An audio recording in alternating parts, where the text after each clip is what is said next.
Fala pessoal, bom dia. Vamos lá para mais um giro de mercado e hoje dia 13 de outubro, né? Estamos ainda dentro do feriadão, né? Ontem nós tivemos um feriado aqui no Brasilzão.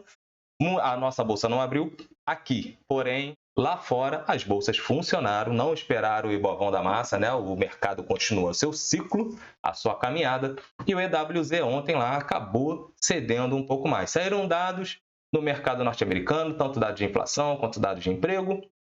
Isso acabou gerando um tipo de estresse no mercado, levando o mundo para um risk-off. A gente já vai ver aqui rapidinho, e depois eu já vou mencionar para vocês o que aconteceu, beleza?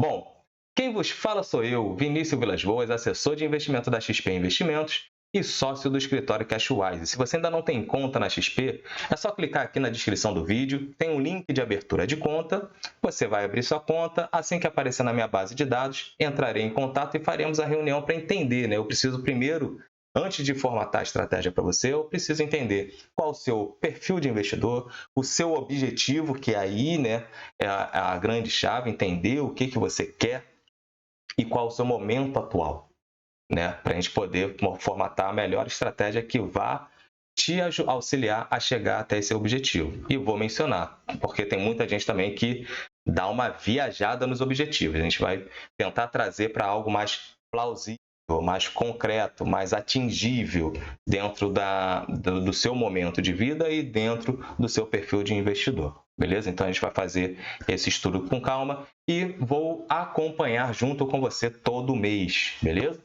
É assim que funciona a minha assessoria, é a forma como eu sou criado dentro de consultoria, né? Vamos botar assim. Então, sou muito projetizado. Cada cliente, para mim, é um grande projeto. Beleza? Bom, e se está chegando aqui no canal, não deixa de se inscrever, de ativar o sininho de notificação, dar aquele like e compartilhar esse vídeo, porque isso me ajuda a entregar esse conteúdo a mais pessoas, né? Tem muita coisa que eu gostaria de falar, de fazer, né? Mas a gente tem que ter aí uma massa crítica maior. Mas estamos avançando. Antes eram 5, agora a gente já está batendo ali, beirando 160 pessoas inscritas aí. Então está sendo muito gratificante fazer isso com vocês, beleza? Bom, vamos aqui para o vídeo, para a gente não perder tanto tempo, porque eu também não queria que esse vídeo se alongasse muito, né? Mas vamos lá. Ásia e Oceania, majoritariamente no campo negativo, e nós temos a Europa também majoritariamente no campo negativo, e nós temos futuros americanos tendenciando ali uma abertura negativa, ou seja, o mundo em risk-off. É um risk-off de fato, Vini? Não, não é. Por qual motivo? Nós temos o rendimento dos treasuries cedendo também um pouco mais.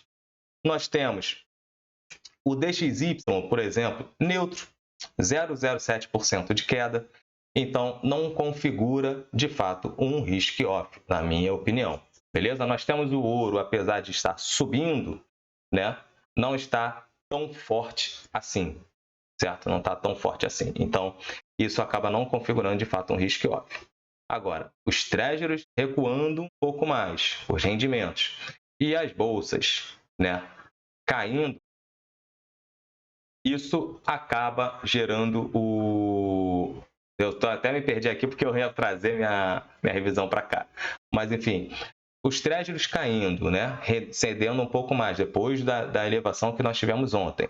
E nós temos também as bolsas cedendo. Vamos acompanhar o que vai acontecer se, de repente, as bolsas vão dar uma virada. Vamos esperar o mercado norte-americano abrir, até porque lá também tem um outro fator que é a temporada de balanço das empresas, né? Então já começou a temporada de balanços por lá, beleza? Agora, o que está afetando o mercado?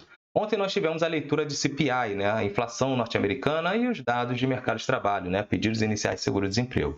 Mercado de trabalho continua sólido, firme como uma rocha, né? Inabalável. Então, isso a gente já sabia, né? A gente já vem acompanhando bastante tempo esses dados de mercado de trabalho. Certo? Agora, o CPI, a inflação norte-americana, lembre-se que na quarta-feira eu mencionei para vocês que sairia o PPI norte-americano, porém as atenções da galera estariam no CPI. Nós teríamos na quarta-feira a ata do FONC, né? Que foi a gente ia entender o que estava na ata, né? Que não estava tão claro no discurso. Ou seja, a ata não trouxe novidade nenhuma para o mercado. certo? Então, tanto é que as bolsas acabaram se valorizando. E a gente aqui também teve uma leve valorização ali, chegamos nos 117 mil pontos, permanecemos ali acima. Perfeito. Tudo lindo, tudo maravilhoso, porém com cautela, porque a bolsa aqui na quinta-feira estaria fechada devido ao feriado. Então, nós tivemos uma leve alta, a galera meio cautelosa, porque sairia dados importantes nos Estados Unidos, lá fora, e aqui nós estaríamos fechados. Esse dado que saiu lá, que foi o CPI, a inflação ao consumidor, né, que é o equivalente ao nosso IPCA aqui, ela veio forte, sugerindo aos investidores que o Fed pode manter a taxa alta por muito mais tempo ou até mesmo aumentar a taxa, certo? Isso fez com que o rendimento dos treasuries subissem um pouco mais, né? Acabou impactando lá e, consequentemente, reduzindo as posições ali da renda variável. Esse foi o cenário que nós encontramos na quinta-feira. A Oceania reflete isso hoje, porque quando saíram os dados, a Ásia-Pacífico, né? A Ásia e a Oceania estava fechada, né? E hoje a gente vê esse reflexo, certo? Bom, mas, Vini, os dirigentes do Fed não mencionaram que se o rendimento dos treasuries estiverem subindo, eles não teriam necessidade de subir taxa de juros? Sim, falaram isso e as bolsas começaram a ter ganhos semanais depois dessas falas, né? Começou lá com o vice-presidente do Fed, depois vieram todos os outros dirigentes e cada dirigente que tem um peso alto, isso acabou sendo muito bem aceito pelo mercado, certo? Porém, essa manutenção da taxa de juros por um tempo mais longo, e a gente vê que, mesmo com a taxa de juros alta, a gente vê que a inflação continua subindo, ou seja, a economia norte-americana está sólida, né? A gente tem um PIB considerável, dada as circunstâncias que tem no mundo, o PIB está bom. Então, se o PIB está bom, tem consumo de famílias, a galera está consumindo, a galera está produzindo e a galera só produz porque tem gente comprando, certo? E a renda da galera, se está consumindo, quer dizer que a renda da galera também está ok. Ou seja, o Banco Central precisa controlar esse crescimento porque esse crescimento está vindo com a inflação. A inflação nunca é boa, certo? Ontem eu fiz até um post no Instagram mostrando a nossa inflação, nosso IPCA dos últimos 12 meses chegou a 5,19%. Esse é o único índice que você precisa bater, porque você guarda dinheiro hoje para investir, para consumir isso no futuro, ou frutos disso no futuro. Só que não adianta você guardar R$ 100 hoje, guardar dentro de uma caixinha e for consumir esses R$ 100 daqui a 20 anos, por exemplo. R$ 100 vai continuar tendo valor de R$ 100, mas o poder de compra desses R$ 100 vai ser menor. Então, você precisa, ao longo desse tempo, ganhar da inflação. Entendeu? Então, muita atenção, não queira, quero bater o Ibov, minha carteira rende 30% ao mês, ao ano, sei lá o quê. Esquece isso, isso é só vaidade. Isso é só vaidade. Você precisa se proteger contra a inflação e ter ganhos consistentes. Ponto. Mais nada. Não importa o quanto de rentabilidade você vai gerar na sua carteira. Então, não fiquem muito preocupados com isso. Não fiquem muito preocupados com isso, certo? Então, por isso que os dados de inflação, eles são a inflação é muito controlada pelo Banco Central, porque as economias elas precisam crescer, mas crescer sem fazer com que a sua moeda perca valor. Entendeu? Bom, esses dados vieram acima do esperado, foi ruim, o mercado sentiu. Lá na Ásia saíram também outros dados, ainda mais da China. Então nós tivemos ali, CPI da China veio um aumento de 0,2%, né? E o PPI 0,4%. Porém, ambos vieram aquém do esperado. Aí, eu quero trazer o seguinte para vocês. Cresceu? Cresceu, mas deveria crescer mais. Cara, mas não caiu. Não caiu. Fatos e dados. E outras coisas, a gente tem que entender que algumas coisas no mercado, a gente tem acesso e a gente enxerga, que são os dados e alguns fatos que a gente acompanha. Outras coisas a gente não sabe o que está acontecendo, certo? Outras coisas nós não sabemos o que está acontecendo. Então, não é porque o mercado caiu, porque o dado foi muito ruim. o CPI veio com o aumento, isso mostra que a economia chinesa, eles estão crescendo, né? Está tendo consumo. É pouco, tá? Mas está tendo consumo, certo?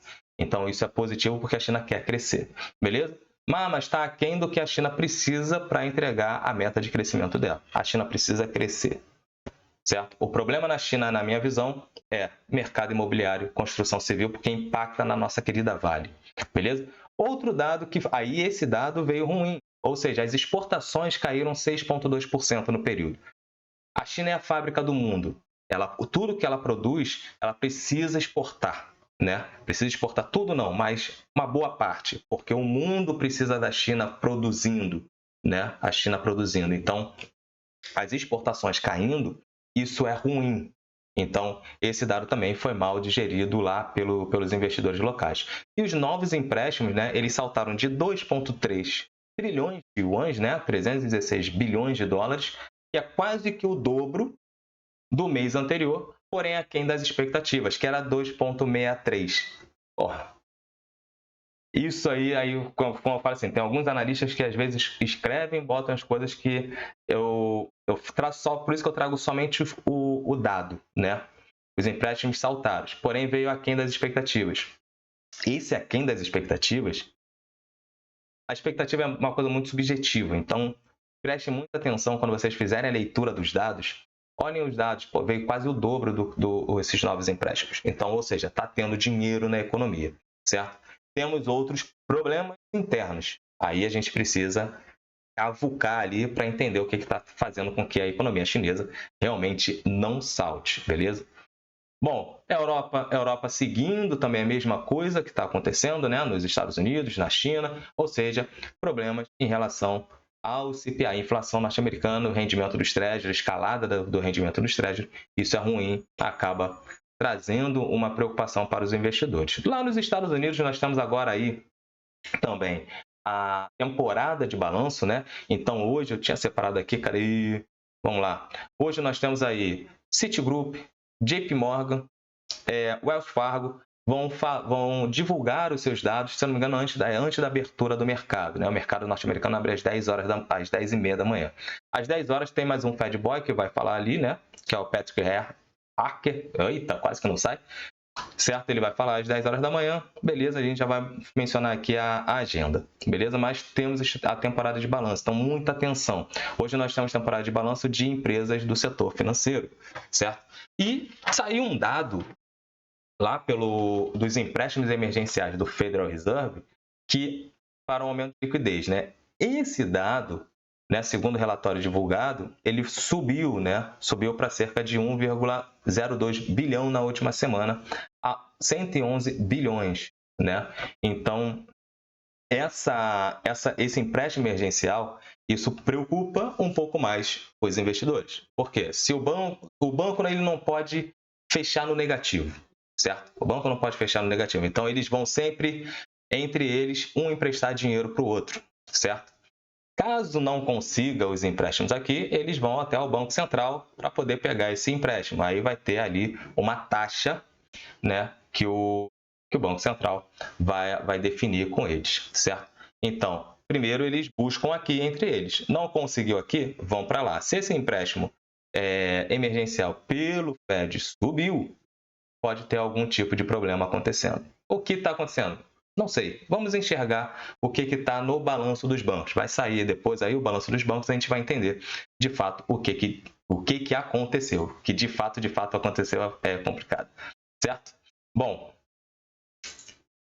vamos trazer aqui agora o nosso Ibovão da Massa, como é que ele se comportou na quarta-feira, certo? Lembrando que ontem, né, o nosso EWZ, ele teve uma queda, né?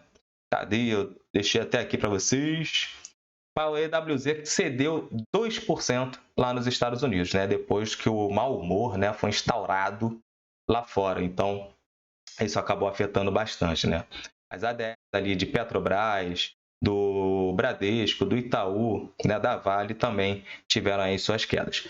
como está funcionando aqui o nosso Ibovão da Massa no semanal. Na quarta-feira subiu 0,27%, beleza, isso é positivo. Estamos dentro do caixotinho, né? Nessa lateralização, que é uma correção, porém a média móvel de 10 períodos cruzada para baixo, né? Isso aqui pode trazer um cruzamento, né? Ficar sem direção de 10 e de 20 anos. Eu fiquei assim, né? Mas acho que vocês nem enxergaram. Deve ficar aqui assim, né? Lateralizada, elas se cruzando, né? Se isso a gente vê numa lateralização. O que a gente enxerga nesse grande caixotaço aqui, tá vendo? Hora está embaixo, hora está em cima, hora está embaixo, hora está em cima, mas não segue uma tendência clara de alta e nem uma tendência clara de baixa, certo? Então a gente fica encaixotado, sem saber para onde vai. E o que trouxe a gente para cá? Incertezas fiscais. Ponto. O FMI até mencionou que o Brasil está positivamente, né? Enxerga como positivo as decisões fiscais, o cenário fiscal mais positivo. O FMI olhando, enxergando o Brasil assim. Porém, dados positivos, concretos, né? De chegar no 0 a 0, ficar no superávit, somente em 2025. Dados, expectativas, né? Projeções do FMI. Beleza?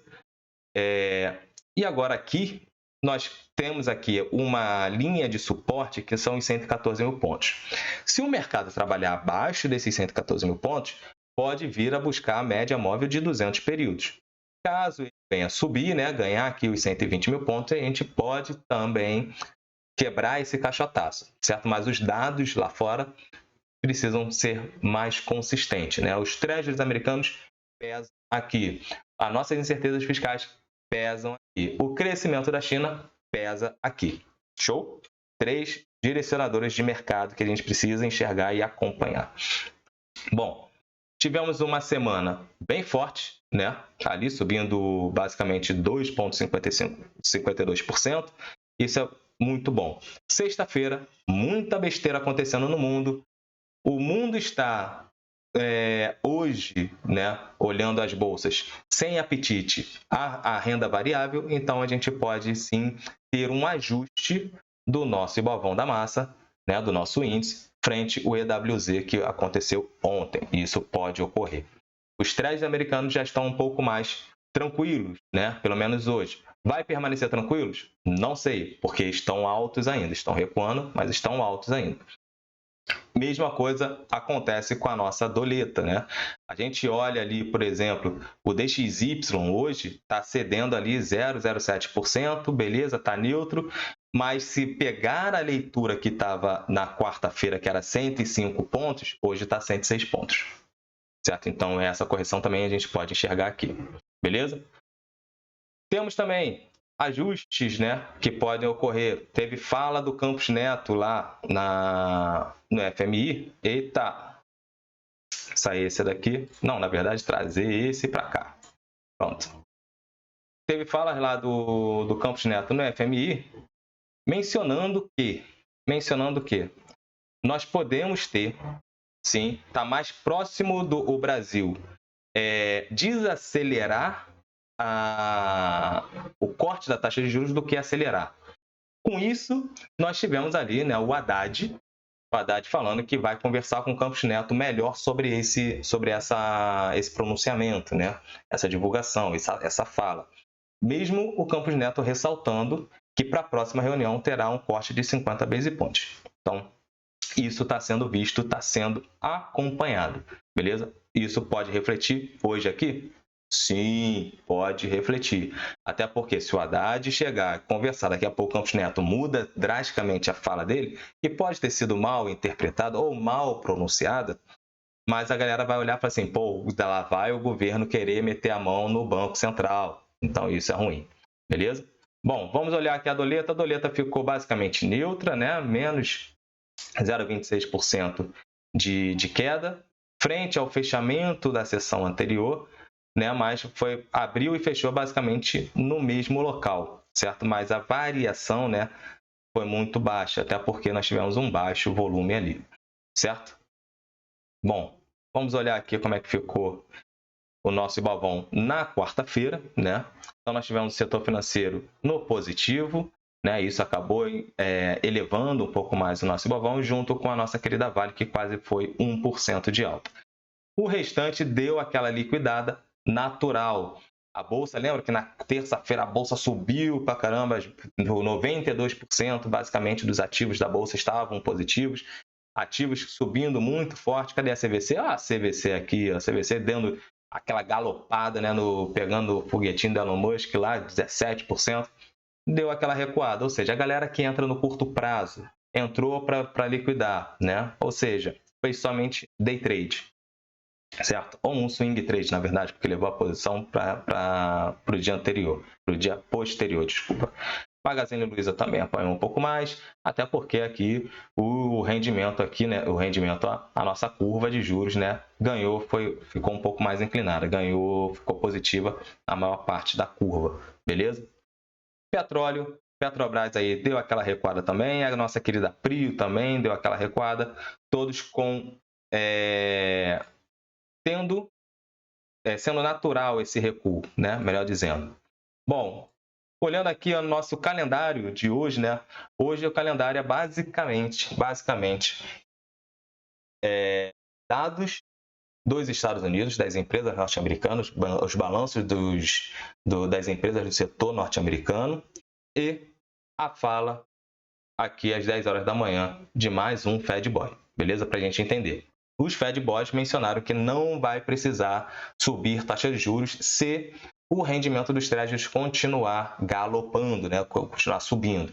Então, isso acalma o investidor. Porém, com os dados do CPI norte-americano, isso acabou pesando na cabeça dos investidores, jogando aí as bolsas para baixo e a galera tomando um pouco mais de segurança. Ou seja, a galera fica otimista, porém buscando sempre um eixozinho ali para se segurar. Beleza? Bom, esses são os recados de hoje, né? Então, muita atenção com o capital de vocês. Galera do Day Trade, não opera. Hoje, sexta-feira, pressionado ali com um feriadão. Pode ter um tipo de movimentação? Pode ter por causa dos ajustes devido ao feriado. Porém, muita gente não opera hoje, porque emendou o feriadão, a galera já está curtindo, já está viajando, não quer se preocupar com o mercado financeiro. Então, a probabilidade de você se machucar é muito alta. Então, segura, fica tranquilo. Você que está aí, o taradão do day trade, fica calmo, não opera para não se machucar. Só estuda, aproveita o dia para estudar, beleza? Para rever seus planos para o próximo mês, para a próxima semana e tal. A galera do longo prazo tem as oportunidades, certo? Tem muito ativo ainda que está barato. Só que vocês precisam entender os bons ativos, entender os fundamentos. Antes de montar a posição da sua carteira, converse com o seu assessor de investimento ou seu planejador financeiro, enfim, quem cuida da sua carteira, certo? Ou se você sabe efetivamente o que está fazendo, tem uma expertise em relação à análise de ativos, faça suas análises, separa os bons ativos, faz um estoque bom, stock picking e siga a sua estratégia para evitar ficar seguindo a estratégia de pessoas que às vezes você nem conhece. Beleza? Então, fiquem todos com Deus. Um excelente feriadão ainda, né? Feriadão, que na segunda-feira tem o feriado do comércio, né? Então, muitas coisas não vão abrir. Tem mais um feriado, pelo menos aqui no Rio. Certo? Vamos ver aí o que pode trazer a Bolsa hoje. Sigam no feriados tranquilo. Se você está fazendo um bom stock pick, né? Não se preocupe com as volatilidades do curto prazo, porque isso é natural, certo? E segunda-feira voltaremos aqui na nossa programação normal, né? E um excelente feriado para vocês, um excelente descanso e até lá. Valeu!